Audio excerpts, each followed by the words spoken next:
Welcome to Girlfriends Bible Study, a live Bible study with Connie and friends. Each week, Connie and her girlfriends engage in a lively conversation as they read and study Scripture.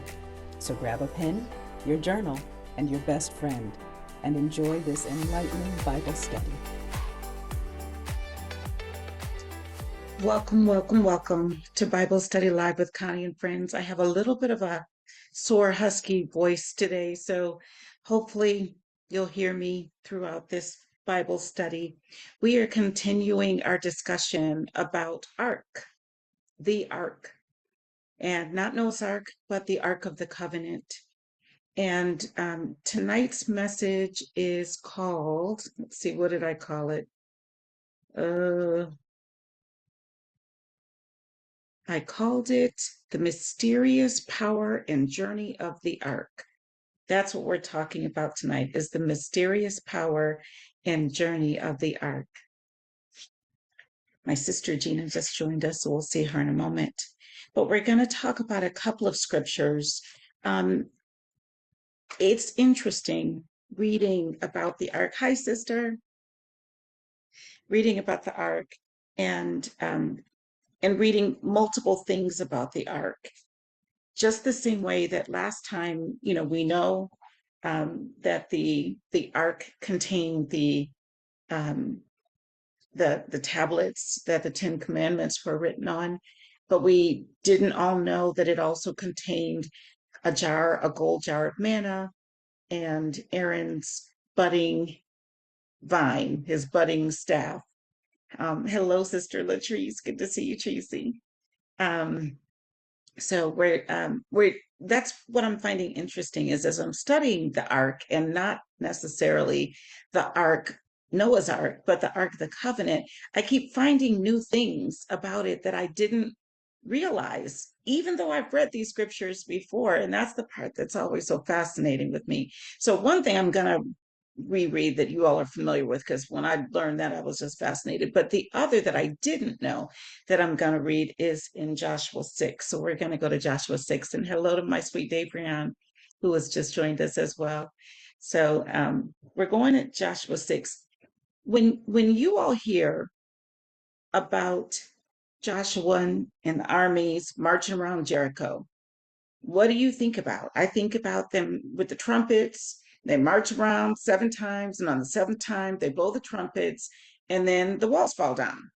And that's really all I think about, is that.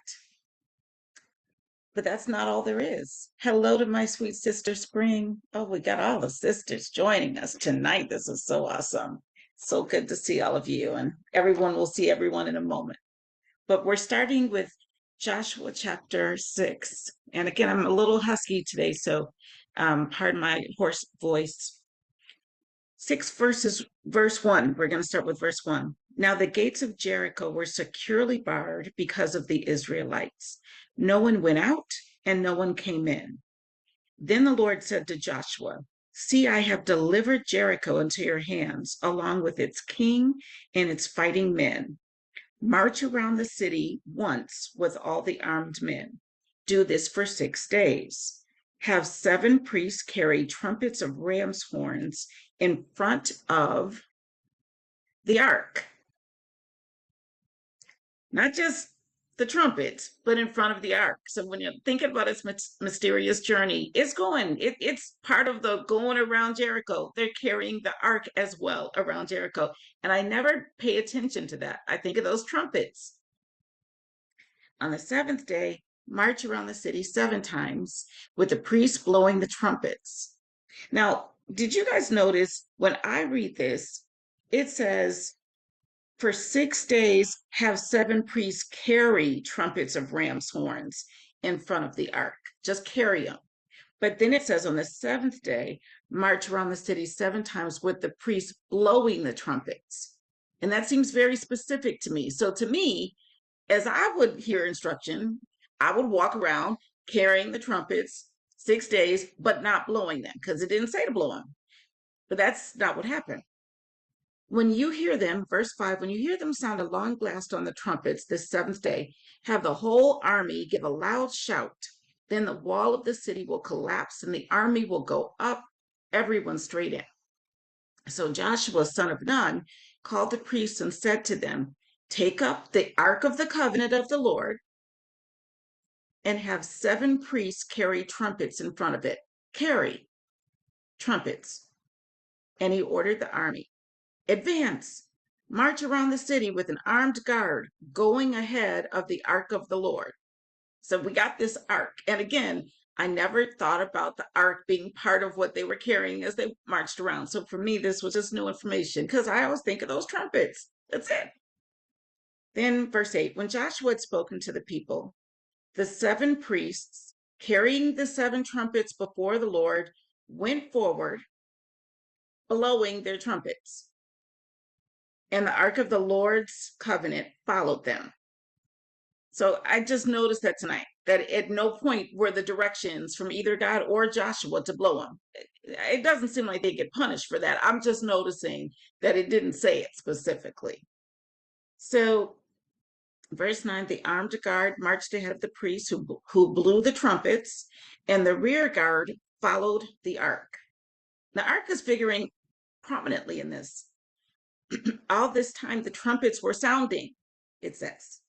But Joshua had commanded the army, do not give a war cry. Do not raise your voices. Do not say a word until the day I tell you to shout. Then shout. So he had the ark of the Lord carried around the city, circling it once. Then the army returned to camp and spent the night there. Joshua got up early the next morning, and the priests took up the ark of the Lord. Here's the ark again. 7 priests carrying 7 trumpets went forward, marching before the ark of the Lord and blowing the trumpets. The armed men went ahead of them, and the rear guard followed the ark of the Lord while the trumpets kept sounding. So on the second day, they marched around the city once and returned to the camp. They did this for 6 days. And then this is the part we all hear about. On the 7th day, they got up at daybreak and marched around the city 7 times in the same manner, except that on that day, they circled the city 7 times. The 7th time around, when the priest sounded the trumpet blast, Joshua commanded the army, shout, for the Lord has given you the city. And he has a whole monologue, y'all. They're sounding this blast, and he's just talking. The city and all that is in it are to be devoted to the Lord. Only Rahab the prostitute and all who are with her in the house shall be spared, because she hid the spies. He's monologuing. She hid the spies we sent. But keep away from the devoted things, so that you will not bring about your own destruction by taking any of them. Otherwise, you will make the camp of Israel liable to destruction and bring trouble on it. All the silver and gold and the articles of bronze and iron are sacred to the Lord and must go into his treasury. So he said all of that. They're blasting this horn. It says he's saying all of this, monologuing. So verse 20, when the trumpet sounded, the army shouted, and at the sound of the trumpet, when the men gave a loud shout, the wall collapsed. So everyone charged straight in, and they took the city. And then they killed everything. We're going to skip that part. So I'm not going to get into what they did. We know they took the city. Unfortunately, as per usual, one of them was disobedient and took some stuff that the Lord said don't take. They get into that in chapter 7. We're not going to read Joshua 7. Achan and his messiness. Always an Achan in the camp, messing stuff up. You think you got your stuff tight. You got an Achan in the camp. And so they couldn't figure out why they lost their next battle, but it was because Achan, he stole. God was angry. Things happen, and it went down. So anyway, so my first thing was just from reading about, Joshua and the wall of Jericho and all of that. I didn't realize they were walking with the ark. I always focus on the trumpet. So I found that to be interesting. And then, I'm reading it, but I'm not reading it. I always get it backwards. One of them is Old Testament is in like Hebrew and or something, and or Greek. One is in Hebrew and one is in Greek, and I never know which is which, the new versus the old. I know Debrian knows because she took Duolingo, so she gonna tell me which is which. You don't know. She's not me. I'm like, don't be lying on me. Okay, my bad. So one of you could probably figure out what the original text was in, whether it was Hebrew or Greek, but I believe the Old Testament was in one and the New Testament was in the other. So I don't know if something was lost in translation in terms of walk around 6 days and blow the trumpets, but it's multiple times that it's written. Don't not blow them, carry them. So, but that could mean the Greek or Hebrew word or whatever. It could mean carry and blow. I just don't know. So that's all I'm saying. So then this mysterious journey and power of um, the ark. We've read this before, but it was such a showstopper for me that we're going to read it again, because when you think about this ark, and like I said, for me, it's been a journey learning that not only were the tablets, the Ten Commandments in there, but the gold jar of manna, Aaron's budding staff.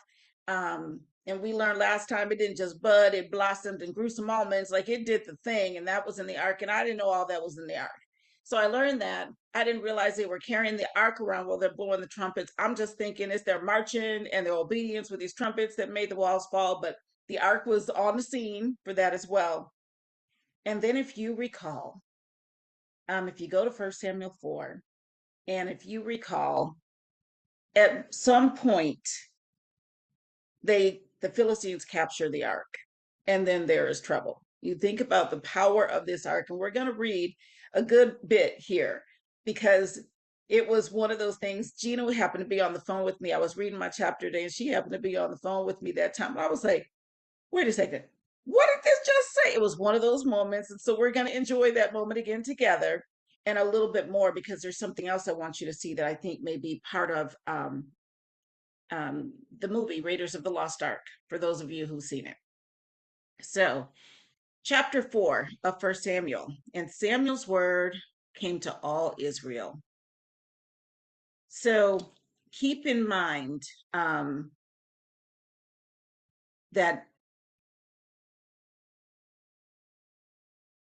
what Samuel found out was that Eli was and his family was about to lose everything. It was going to be over for them. That's what God spoke to Samuel in chapter 3. So we know that's coming.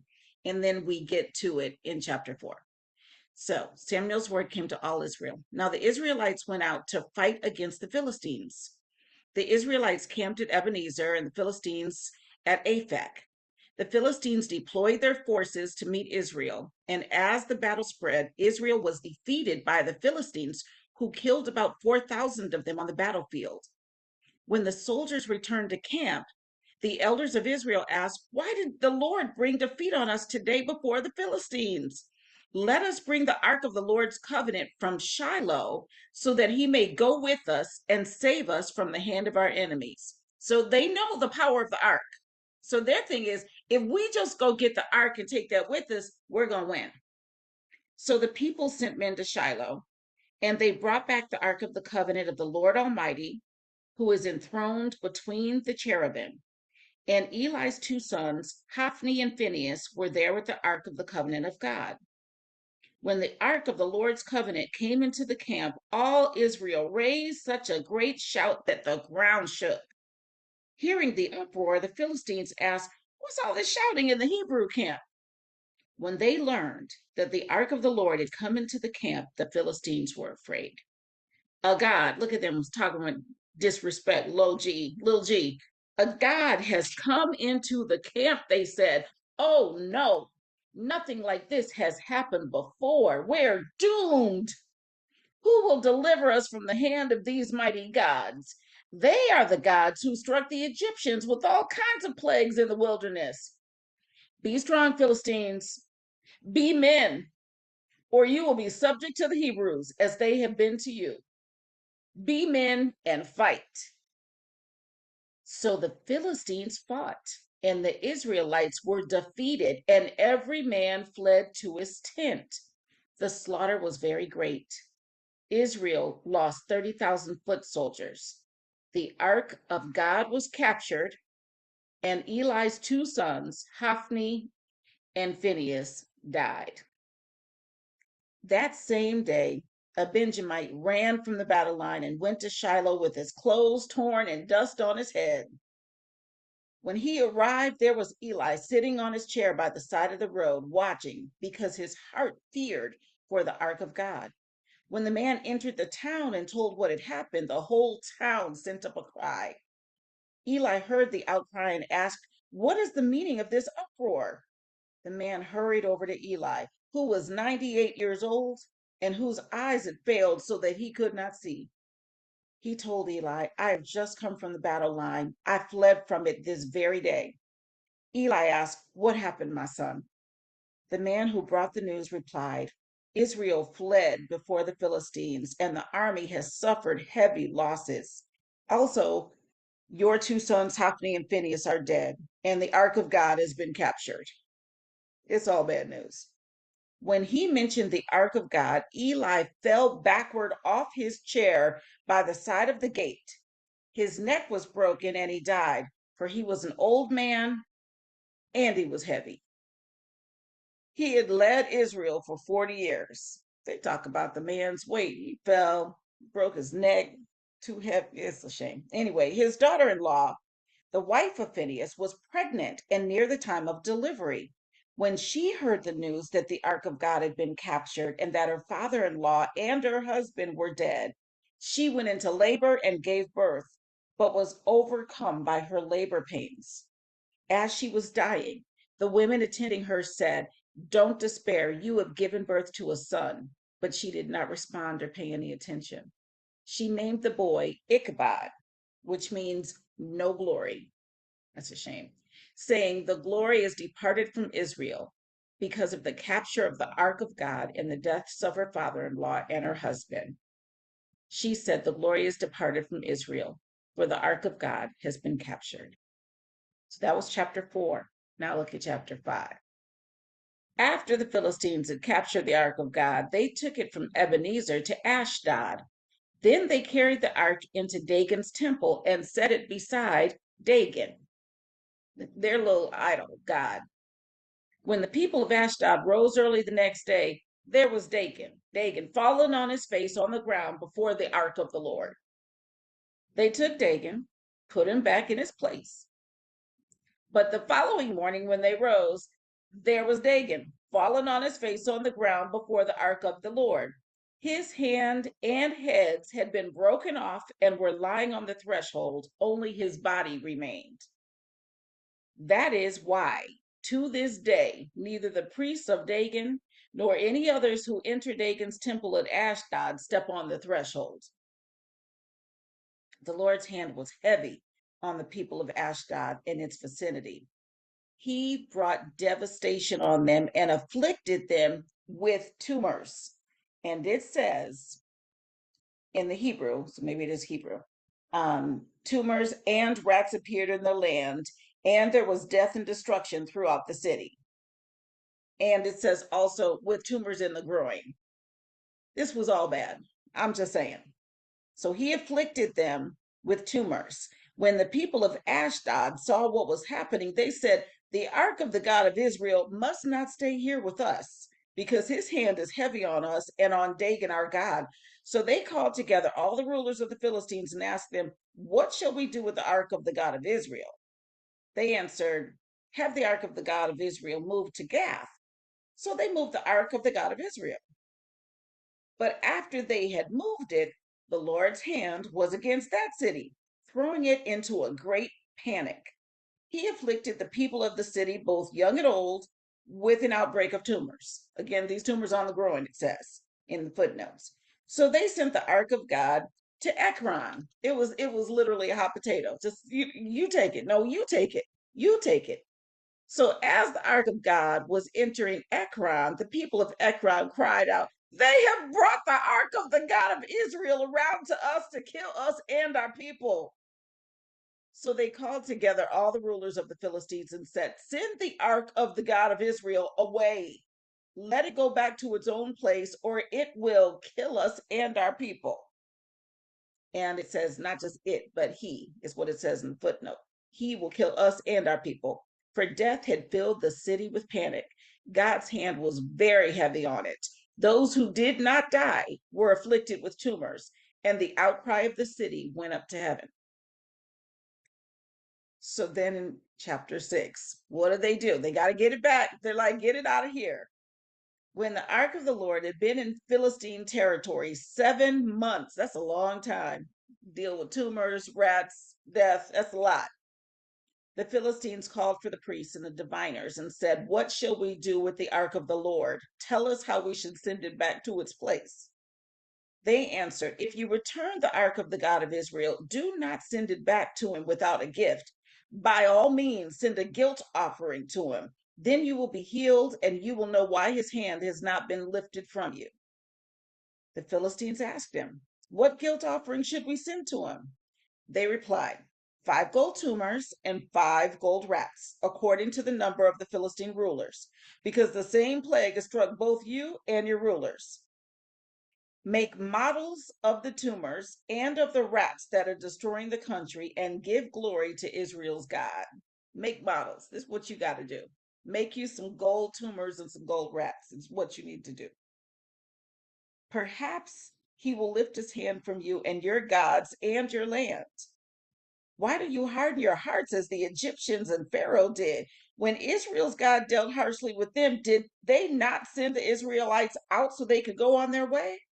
Now then, get a new cart ready with 2 cows that have calved and have never been yoked.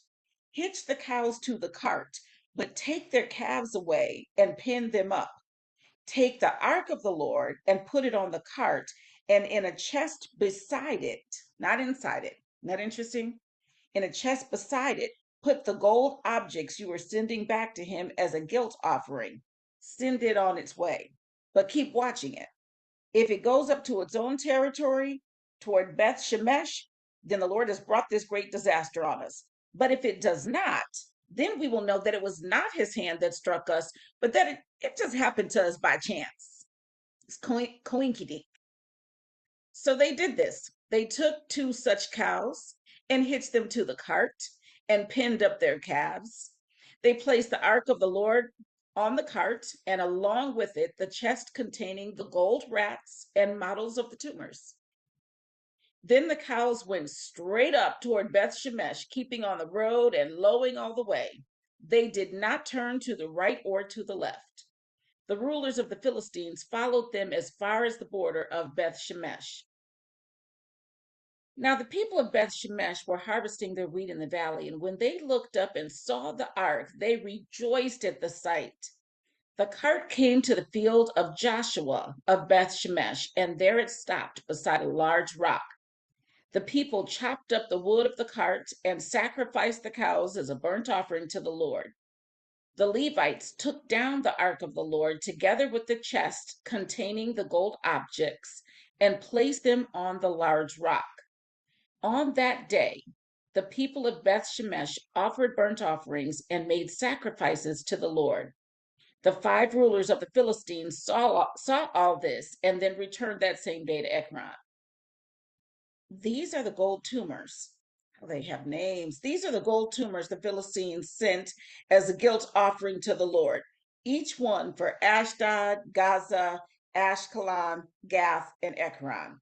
And the number of gold rats was according to the number of Philistine towns belonging to the 5 rulers, the fortified towns with their country villages. The large rock on which the Levites set the ark of the Lord is a witness to this day in the field of Joshua of Beth Shemesh. But look at verse 19.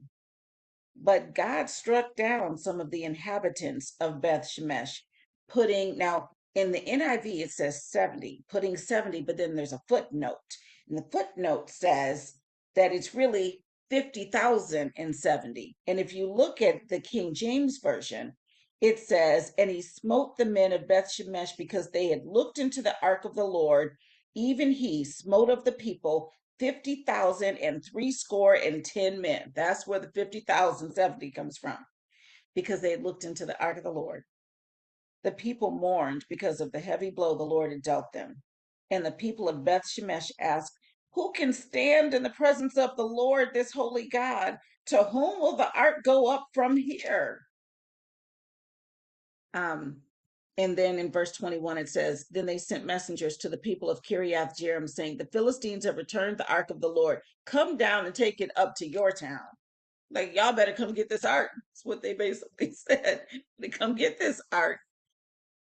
So, thinking about the mysterious power, the mysterious journey, what's coming out of the ark, and I'm thinking of Raiders of the Lost Ark when they decided they were going to look in it, and that didn't turn out well for them either when they peeked into the Ark of the Covenant. And that is scriptural. You don't get to look inside. You don't get to look inside. When we read about um what's his name, the guy who looked into the who didn't look at, he reached out to study it. um he reached out to study the ark. His name just went out of my head, and that didn't turn out well. And we talked about the way it when God had them do the ark, and then he said, okay, now close it, walk away, let me do what I'm going to do. And he put all his power into the ark. It's like electricity. So he wasn't allowed to just reach out and study the ark. It would be like touching a live wire. And people didn't understand that. But when you think about it, people looking in the ark, doing whatever, that you don't get to do all of that. Nope. Nope. The ark is the Lord's. And so anyway, I'm going to bring my sisters on the screen, my beautiful, beautiful sisters. And my first question to you all will be, did you know that they were carrying the ark when they marched around the walls of Jericho? Debria knew, Gina did not, Tracy Nope. did not. Nope, Spring did not. Debria was like, I knew it. I should have known from VeggieTales, because they have that in Veggie. I don't remember seeing the arc in VeggieTales, but they probably had it. They had it in VeggieTales. Should have known. Should have. I didn't realize.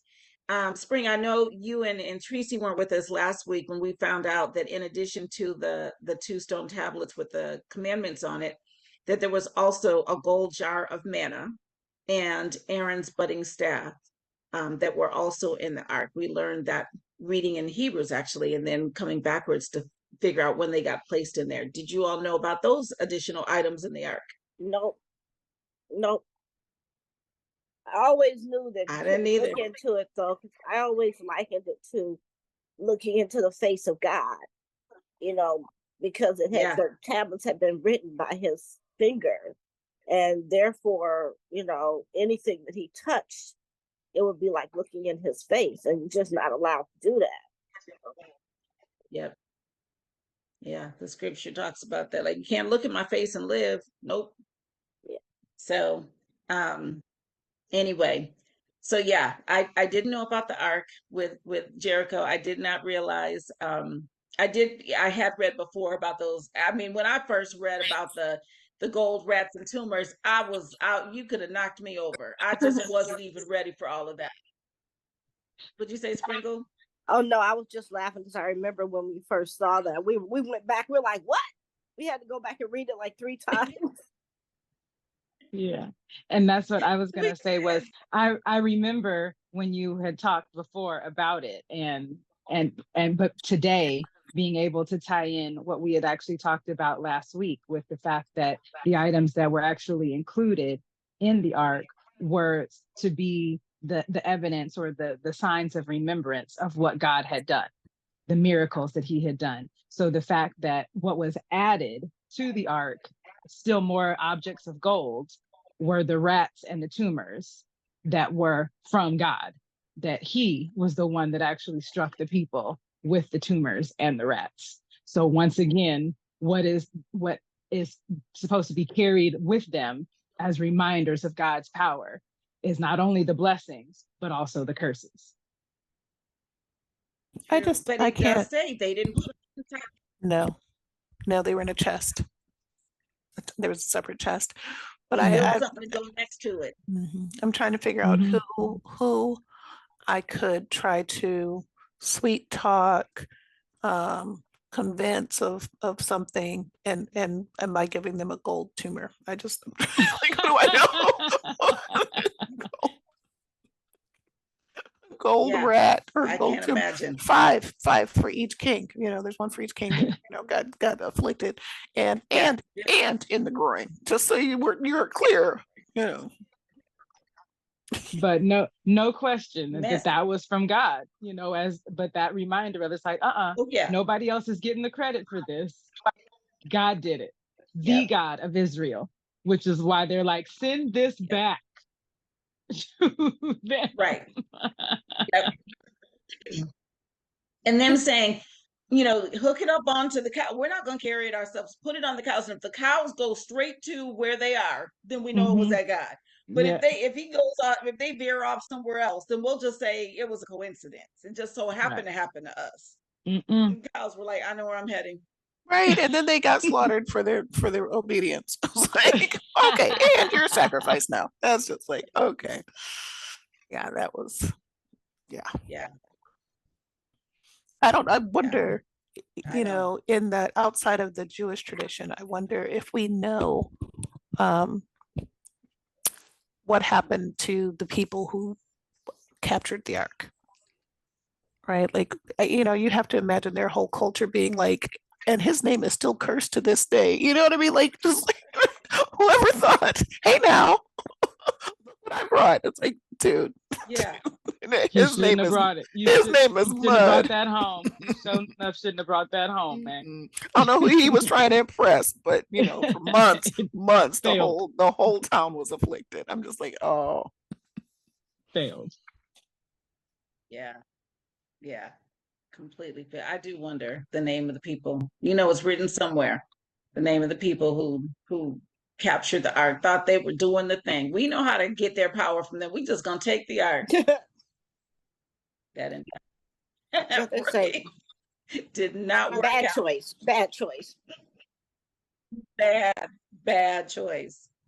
And like you said, it's like I've heard, Gina, people who have names like Hitler and things like that change their name because they don't want to be affiliated with, that kind of thing.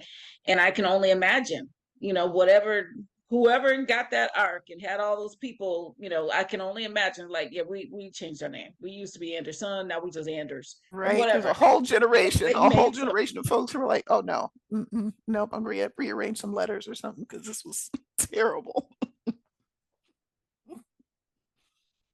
And names back then especially were so powerful. They had meaning. It's like, I'm going to call you No Glory. Like, really?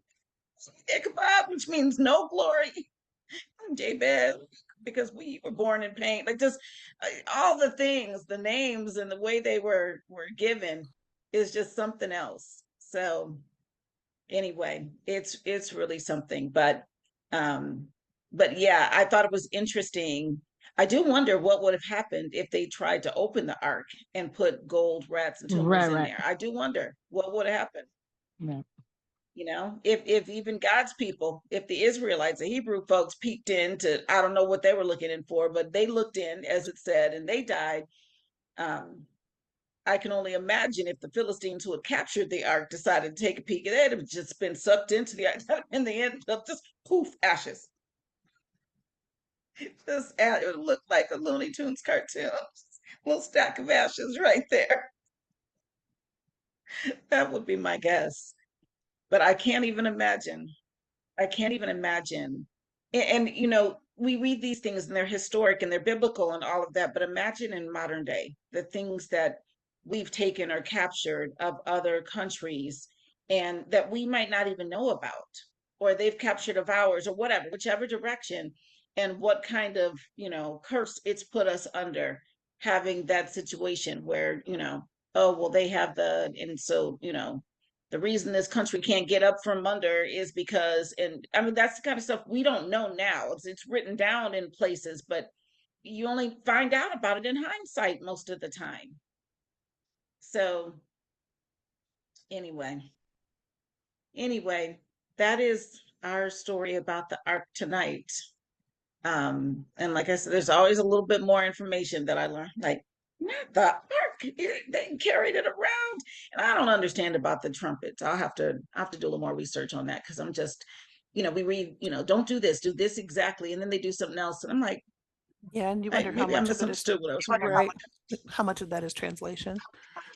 I mean, just how it was translated to English. Yeah. And I do wonder, like that one part where it said that however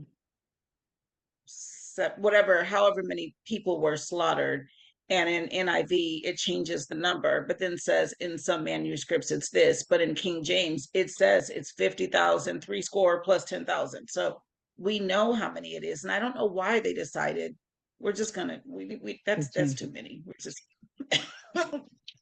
Yeah. What? But, I will say, so, well, here's a reality thing. I do know that after 9/11, people who worked for the news outlets that I knew of, as well as people who lived in New York, who said the devastation was not just the Twin Towers, like the buildings around the Twin Towers were also leveled, and that the number of deaths were reduced to keep us from freaking completely out, but that the actual devastation in terms of the number of buildings and how much had been destroyed, as well as the number of people killed, was different. And I remember talking to news folks who said we're not allowed to. There was a embargo, like they were not allowed to show the photos and whatnot that showed the actual devastation. They were not to talk about the actual number of buildings and the actual number of casualties that occurred from that. So, people decide, oh, they shouldn't hear this, they'll be disillusioned or discouraged or won't have faith in the government or whatever it is they've decided for their reasons, that we're not going to tell people whatever it is. And in that particular situation, I just happened to know because I still knew people working at CNN, and they said, Connie, you don't even understand how bad it is. I'm like, wait, what I'm saying? No, no, no, it is highly edited. You were seeing a select little bit of what's going on. And, so then we read about a handful of people dying because they looked in the ark, and it's like, yeah, but actually it was 50,000, 70. Does make you wonder. It does make you wonder. I tell you the truth. So,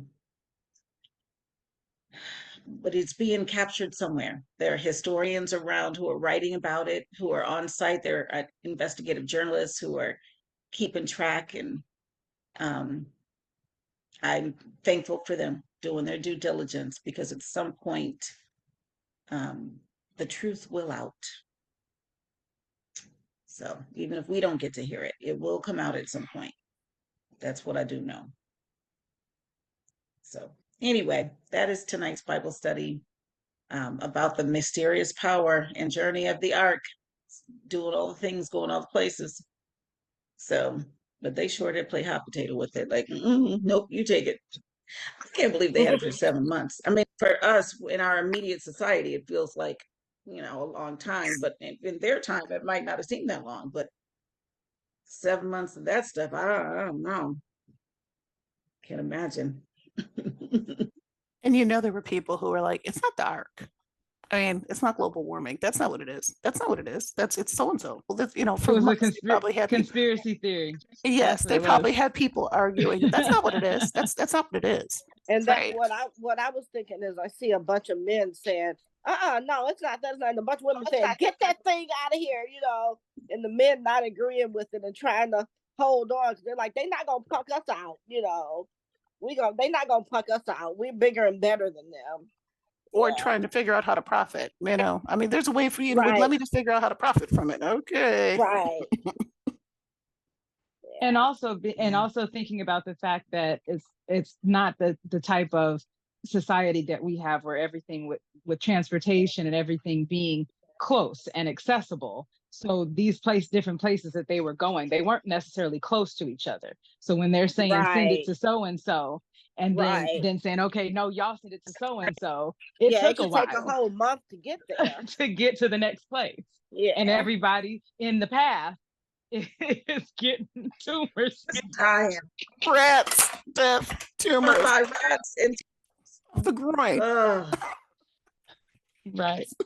Because when it goes, when it breaks down how many the rats were, it says that the number of gold rats was according to the number of the towns that belonged to those 5 rulers, and the fortified towns with their country villages. That's a lot of rats. Rats. That's a lot. That's a lot of. It was only 5 tumors. It was only 5 tumors, but it was a whole bunch of rats. A lot of rats. Yes. That's why they needed a cart. That's why they needed a whole cart to themselves. Right. And you realize that, right? And you realize that, rats are not just icky, right? They're not just squeamish. They don't just make you squeamish. Rats bring pestilence, and they eat your crops, and they, you know what I mean? Like they're just He devastated all of it. Any land that was in the vicinity of where the ark was, rats. Rats. And rats are so much, they're not mice, they're bold. Right. They're bold. They will challenge a human. Spring showed us that video, that rat showering somewhere in New York. Y'all thought I was making stuff up. I still, I think she doctored that up, but there is a rat that is cleaning up in the water with the soap. My thing is, like, even if he wasn't taking a shower, I was trying to tell y'all those rats at Wheaton Metro are bold. I literally, once I saw them, they were like walking up to me, like, I'm like, are y'all gonna mug me? What? You know? And I've seen rats before, but I actually got scared. I never went back to that parking lot ever. I would like getting punked by some rats. Them rats was gangster rats. They were looking at you like we migrated from DC. You can try it if we want, you know. Rats and bossing up, right? Say something. Right? Exactly. Yeah, that's so not okay. Those rats, that's so not okay. Yeah. Anyway, yeah, I couldn't. No tolerance. Imagine. No Could you imagine the city being overrun by rats? Ugh. And then you're breaking up into tumors. They're killing everything. People are dying by the scores. And I agree, Spring. I believe they were also hard-headed because they didn't want to. I mean, the fact that even as they're sending it back, they're saying, okay, listen, if the cows go in the right direction, then we'll say, okay, it was there. It's there. We needed to just return that ark.